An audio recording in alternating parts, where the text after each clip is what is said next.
When you say that most people don't understand striking, like, what do you mean by that? Okay, so I think that there's things that are happening in striking matches that are, like I said, not very digestible. So like I said, so there's space, there's position, and then there's your advantages.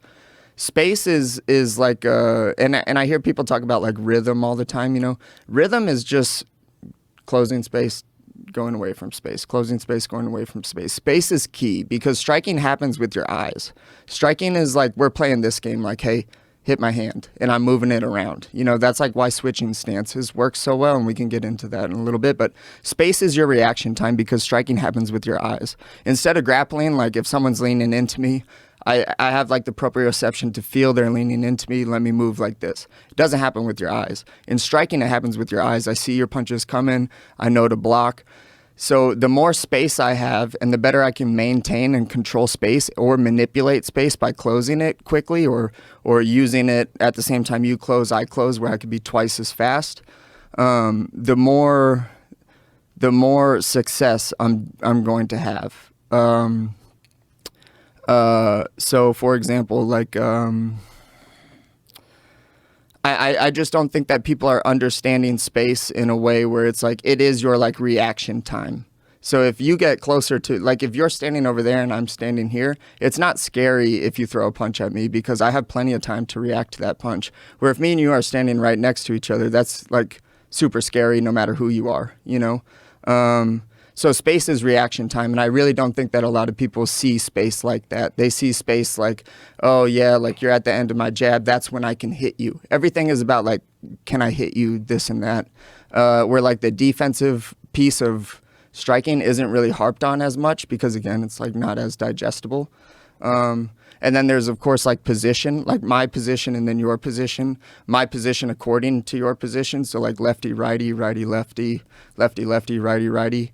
And all of that is important because if you're in a different stance than I am, the targets change. Like what you throw is different than like the attacks that you'll have are very different than the ones that we would have if we were in the same stance, if we're in the opposite stance.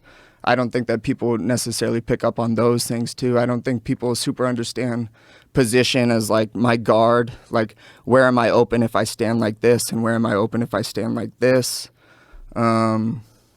The advantages, like being a little bit outside your shoulders on each side so that I can take angles a little bit easier. If I'm standing over here, I know you're going to correct yourself here, so I'm going to step here.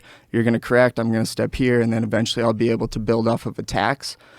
But that to me is what striking is. Striking isn't, it's a positional battle, and it's a battle for space. And it's not like combinations, and it's not set things.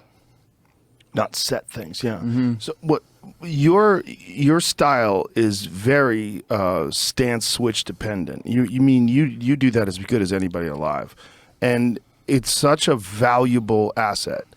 And it's more fighters are embracing that now than ever before. But there's something about that.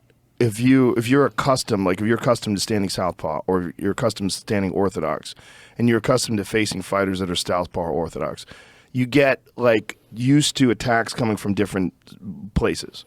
But when you're doing it, you're mixing shit up so much that you can see this overwhelming thing that's happening to the opponent. You could see like one of the things Chito said, he couldn't get started. But the reason why he couldn't get started, in my opinion, he's a great fighter, but it was you. It's because you were constantly feeding him with reads and information, and it was never ending. So there was no break where he gets to find his openings, no break where he gets to initiate. It was just overwhelming.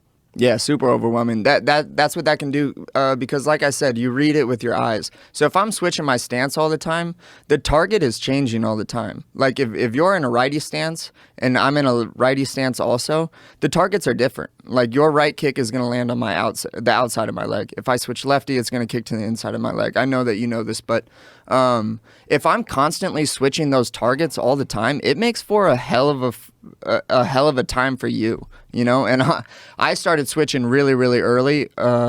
I used to really like watching Nonito Donaire, the boxer. Like, Yeah. And he kind of switches a lot. Like a lot of his steps are switches. I used to love watching Nonito Donaire. I thought it was super creative. And like switching stances now at this point, I think in martial arts is almost like a non-negotiable. Like Right. you have to be able to do it.